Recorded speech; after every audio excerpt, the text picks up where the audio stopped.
नमस्कार दोस्तों, मैं माधुरी डबराल और जैसा कि आप जानते हैं मेरी कोशिश होती है कि मैं अपने हर एपिसोड में नए कर्मयोगी से मिलवाती हूं। और आज मैं यहाँ जिस जगह पहुंची हूं वो आप देख भी रहे होंगे, बिल्कुल चीड़ के घने जंगलों से घिरी हुई एक जगह है जो कि कोटद्वार जो शहर है उससे लगभग 30 किलोमीटर दूर, दिल्ली से जो है वो लगभग 200 किलोमीटर दूर कोटद्वार और गुमखाल के बीच में ये जगह पड़ती है, हटनिया के पास। और मिलवाने जा रही हूँ एक ऐसे कर्मयोगी से जिनके दिल में, जिनके हृदय में उत्तराखंड बसता है, जिन्होंने अपने जॉब में रहते हुए दिल्ली, मुंबई, पूरे भारत के महानगरों में हर जगह जाकर जॉब की है। बेसिकली रिटायर्ड बैंकर हैं। रिटायर्ड कहूँ या फिर कहूँ कि उनके पैशन ने उनको रिटायरमेंट लेने के लिए प्रेरित किया अंदर से, लेकिन अंदर कहीं ना कहीं एक टीस थी कि मैं उत्तराखंड के लिए क्या कर रहा हूँ, उत्तराखंड में जाकर मैं क्या कर सकता हूँ।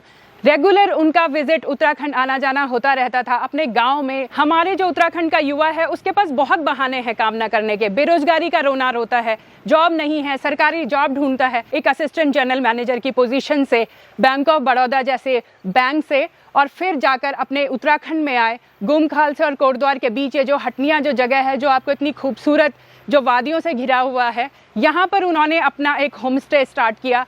और क्या सोचकर होम स्टे किया, क्या उनका विजन था, काफ़ी कुछ मैं बता चुकी हूँ और आगे हम उन्हीं से जानते हैं। तो आइए मिलते हैं। मेरा नाम गिरीश नौडियाल है और मैं यहाँ से 70 किलोमीटर आगे सेड़ियाखाल गांव का निवासी हूँ। पुश्तैनी मेरा वो गांव है।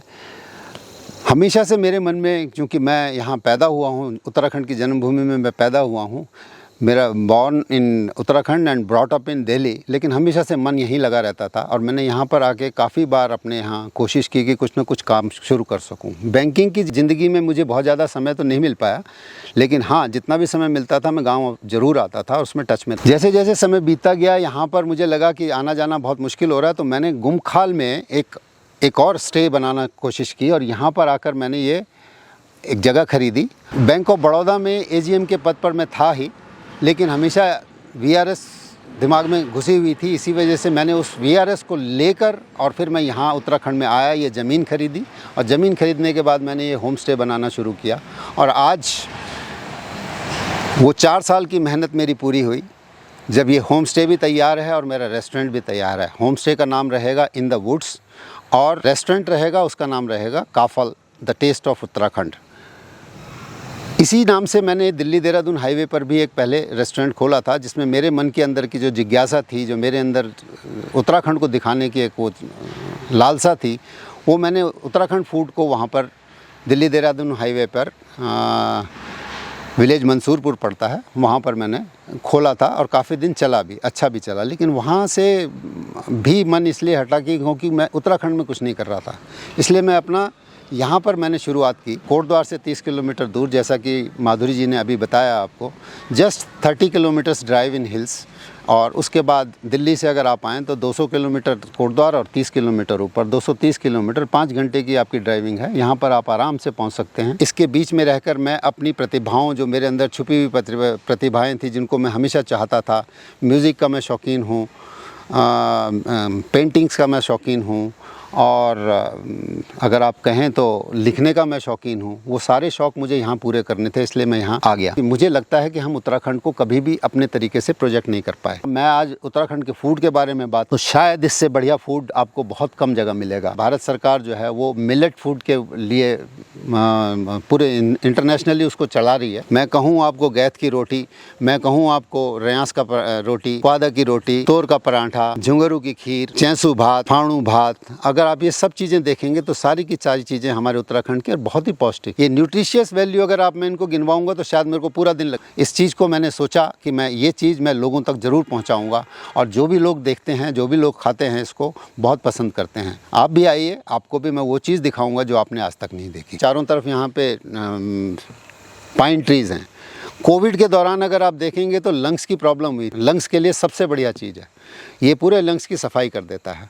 तो यहाँ पर आपको 100% प्योरिटी मिलेगी। जैसे कि आज दिल्ली में अगर आप देख रहे हैं कि पॉल्यूशन से इतनी त्राही त्राही मची हुई है, यहाँ का कल जो मैंने सुबह का AQI लेवल लिया है वो सिर्फ 71 निकला है, 71। बिल्कुल शुद्ध हवा है, शुद्ध पानी है। अगर मैं कहूँ तो स्रोत का पानी हम लाते हैं। नीचे जो भी आपको यहाँ दिख रहा है, जो मैं आपको दिखाना चाह रहा हूँ कि जितना भी मेरा यहाँ क्यारियाँ हैं, जो भी बगीचा है, इसमें सब में मेरा योगदान मेरे पूरे परिवार का भी है और मेरे मिलने वालों का भी है। अगर मेरी वाइफ के बारे में बात करेंगे तो लक्ष्मी नौडियाल, जो दिल्ली में लेक्चरर के पद पर हैं, वो हमेशा से एक पढ़ाने के लिए और एक ही अपनी गार्डनिंग के लिए बहुत वो रहती थी। 250 के करीब हमने पेड़ लगा दिए हैं। पेड़ भी ऐसे लगाए हैं जो सबको ख्याल में रखा गया है। इवन हमने जानवरों के लिए भी नीचे पेड़ लगाए हैं। जामुन का पेड़ बंदरों के लिए लगाया है, अमरूद का पेड़ लगाया है, आम का पेड़ लगाया है, जो हम नहीं इस्तेमाल करना चाह रहे, दूसरों के लिए है। ये भी जानवरों के लिए भी हमने सोचा है। अपने ही खेत की मेथी का पराठा, मूली, गोभी, मिर्ची और धनिया, पुदीना, सारी चीज़ें आपको मिलने वाली हैं यहाँ पर। और इन चीज़ों का स्वाद बिल्कुल ही डिफरेंट होता है। मैं आपको यकीन के साथ कह सकता हूँ कि बहुत ही खूबसूरत आपको मिलने वाला है। मेरे बच्चों ने यहाँ आके बहुत काम किया, मुझे बच्चों से बहुत हेल्प मिलती है। मेरी बेटी जो कि चार्टर्ड अकाउंटेंट है और दिल्ली में डेलॉयट में काम कार्यरत है, वो उनके हस्बैंड जो कि बैंक ऑफ अमेरिका में हैं, विष्णु पाठक, वो दोनों आकर यहाँ पे पूरा का पूरा काम करते हैं। बेटा मेरा है सिद्धार्थ, जो EY में काम करता है, वो भी यहाँ आता है, वो भी अपने फ्रेंड्स के साथ आता है और यहाँ पर आकर खूब अच्छे से एंजॉय करता है, काम करता है। तो जितने भी लोग आए, सब ने अपना अपना कंट्रीब्यूशन दे रखा है। चाहता हूँ कि सब आएँ और इसको एंजॉय करें। ये नेचर के बीच में ऐसी चीज़ मैंने बनाई है जिसमें मेरे पास अगर कमरे हैं तो ऊपर 2-3 कमरे हैं। 3 कमरों में आके जो लोग रहना चाहें हम एक्स्ट्रा बेड्स लगा के दे सकते हैं। हमारे पास बच्चों के लिए यहाँ पे टेंट हैं, टेंट हम लगा के 8 टेंट बच्चों की अकोमोडेशन, हम उसके अंदर 8 बच्चे उसके अंदर खेल सकते हैं। ट्री टेंट है, ट्री टेंट में हैमक है, उसके अंदर हम बच्चों को बिठा देंगे। खिलौने हैं। अगर आप देखेंगे तो मैं अपने उत्तराखंड का ये वाद्य यंत्र, जो कि हमारा बहुत पूजनीय भी रहता है, हर एक किसी भी अच्छे शुभ कार्य में, मैंने अपनी शादी की सिल्वर जुबली मनाई थी अपने गांव में, तब भी मैंने पूरा का पूरा एक बारात निकाली थी और उसमें ये बारात, जैसे कि हर पूजा में भी और बारात में भी ये चलता है, इसको हम कहते हैं ढोल दमाऊ।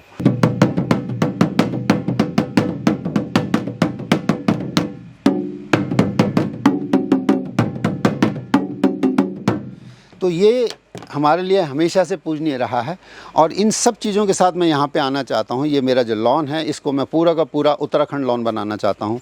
आने वाले समय में यहाँ पे उरखेलू, जंदरू और मथड़ी, ये सारी चीज़ें आपको मिलने वाली हैं। मैं कोशिश करूँगा कि आपको उत्तराखंड की संस्कृति के साथ वापस मिला के ले सकूँ। मेरे उत्तराखंड के बच्चे धीरे धीरे करके उत्तराखंड से दूर चले जा रहे हैं। मेरा मकसद है कि मैं उनको यहाँ पर ला के दिखाऊँ। पलायन को रोकने में क्या मैं एक छोटा सा कंट्रीब्यूशन कर सकता हूँ, उसके लिए मैंने सोचा कि एक रेस्टोरेंट खोला जाए। इसको खोलकर मैं यहाँ पर चलाता हूँ और मेरे साथ जुड़ के अगर 5 परिवार भी पलते हैं तो 5 लोगों का परिवार मेरे से चले, ये बहुत बड़ी बात हो सकती है। उत्तराखंड की संस्कृति को आगे बढ़ाने के लिए, उत्तराखंड को बचाने के लिए, उत्तराखंड से पलायन को रोकने के लिए, उत्तराखंड में रोजगार के अवसर देने के लिए मेरे पास और भी बहुत सारी योजनाएं हैं जिनको मैं चाहता हूं। अगर मेरा होम स्टे यहाँ चलता है तो मैं लोगों को यहाँ बुलाऊंगा और उनको दिखाऊंगा कि यहाँ इस नेचर के बीच में रहने में, अगर आप देखेंगे तो इतनी ढेर सारी तितलियाँ मिलेंगी आपको यहाँ पर। थोड़े से जानवर भी मिलेंगे, जंगली जानवर तो नहीं है लेकिन जानवर मिलेंगे, सियार मिलेंगे यहाँ पे और चिड़िया तरह तरह की मिलेंगी। बर्ड्स को अगर आप देखना चाहते हैं तो मैं आपको ले जा सकता हूँ। अगर मैं आपको बताऊँ तो छोटी छोटी ट्रैकिंग मैं यहाँ से ले जा सकता हूँ। ट्रैकिंग के लिए आपको यहाँ से कहीं पे भी ले जा सकता हूँ मैं। इसके बाद हमारे पास ज्वाल्पा देवी का मंदिर है, ताड़केश्वर का मंदिर है। अगर एक बड़ी ट्रैकिंग करनी है तो यहाँ से आगे थोड़ा सा दूर, करीब 15 किलोमीटर दूरी पे हमारे पास भैरवगढ़ी है। भैरवगढ़ी में 3.5 किलोमीटर की चढ़ाई है, बहुत ही अच्छा ट्रैक है वो। उसके आगे अगर और थोड़ा सा आगे चले जाएं तो 1 दिन की ट्रैक हमारे पास फिर हनुमानगढ़ी की है। नदी में अगर आप नहाना चाहें, नदी में आप खेलना चाहें बच्चों के साथ, तो यहाँ से 14 किलोमीटर नीचे दुगड्डा के पास अपने दोस्तों का, मित्रों का मिलकर, जसगर वालों के साथ मिलकर हमारे पास वहाँ पे बच्चों के लिए, फैमिली के लिए पूरा का पूरा एक प्राइवेट हमारे पास नदी के किनारे, नदी में नहाने का हुआ है। ये सब चीज़ें हम यहाँ पर दे सकते हैं। नेचर से हम लोगों को मिलवा सकते हैं, योग कर सकते हैं, मेडिटेशन कर सकते हैं, नेचर में अपना टाइम बिता सकते हैं। यहाँ के वेजिटेशन, मेरे पास जो नीचे क्यारियाँ लगी हैं, इसमें से तोड़ के फल खा सकते हैं। दावे के साथ कह सकता हूँ कि जो चीज़ें मैं आपको देने वाला हूँ वो आपको कहीं नहीं, ऐसे इतने आराम से कहीं नहीं मिलने वाली। हाँ, उत्तराखंड की संस्कृति को मैं ज़रूर ज़िंदा रखना चाहता हूँ और उसको मैं आगे बढ़ाना चाहता हूँ। कोशिश करूँगा कि जितनी ज़्यादा से ज़्यादा चीज़ें मैं यहाँ पर उत्तराखंड से लेके आ सकूँ।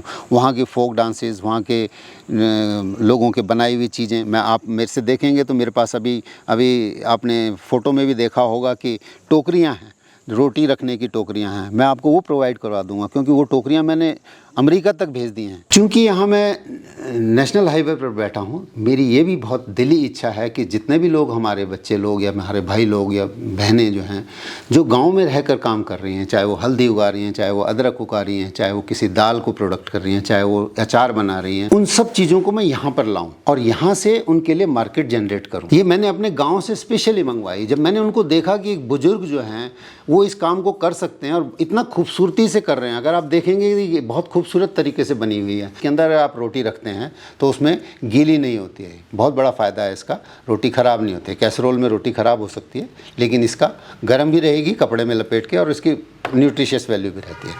ये चीज़ें मैं सारी की सारी यहाँ पर देना चाहूँ। नेटल टी हमारे यहाँ लोग बना रहे हैं बहुत अच्छे से, अचार मुरब्बे बना रहे हैं तरह तरह के, शहद है। ये सारी चीज़ें अगर मैं यहाँ पर कहूँ कि मैं लोगों को वहाँ से लाकर और लोगों तक पहुँचाऊँ, जिनको चाहिए उनसे मैं पैसा लूँ, वो पैसा देने के लिए हमेशा तैयार रहते हैं अच्छी चीज़ के लिए, और मैं उनको वहाँ पहुँचाऊँ। भूटान में अभी कुछ दिन पहले गया था बच्चों के साथ। भूटान के लिए सारी दुनिया कहती है हैप्पीएस्ट कंट्री, और वहाँ पे इतना ज़्यादा टूरिज़्म है। कुछ भी मुझे बहुत ज़्यादा अलग नहीं लगा, लेकिन हाँ इतना ज़रूर है कि नेशनलिज्म है उनमें। इसको भी हम उसी तरीके से डेवलप कर सकते हैं। हमारी सरकार अगर चाहे तो बहुत अच्छे से इसको डेवलप कर सकती है। वो फैसिलिटीज़ जो वहाँ मैं देख के आया हूँ, मेरे मन में अभी भी है। मैं चाहता हूँ कि मेरे साथ मिल के, अगर मैं सरकार भी अगर मेरे साथ मिलना चाहे और मैं उनके साथ कुछ अपने तजुर्बे लगाकर इसको और अच्छा से बना सकें। 64 साल की उम्र में मैं अभी भी पूरा दिन काम कर सकता हूँ। मैंने 11-11 घंटे 12-12 घंटे काम किया है। काफल में तो मैं कम से कम 14 घंटे काम कर रहा था।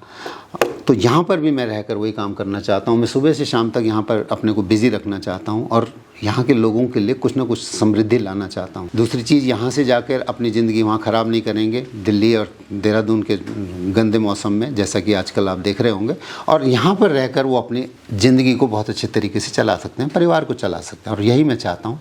आइए उत्तराखंड, आइए अपने अपने गाँव में भी जो भी आप करना चाहें वो ज़रूर कीजिए। मैं चाहता हूँ कि इसमें जितना हो सके इस उत्तराखंड को दीजिए। अगर आप आएंगे और कुछ करेंगे तो शायद धीरे धीरे करके आएंगे। मेरे को एक छोटी सी कहानी में और जाते जाते मैं और बता देता हूँ।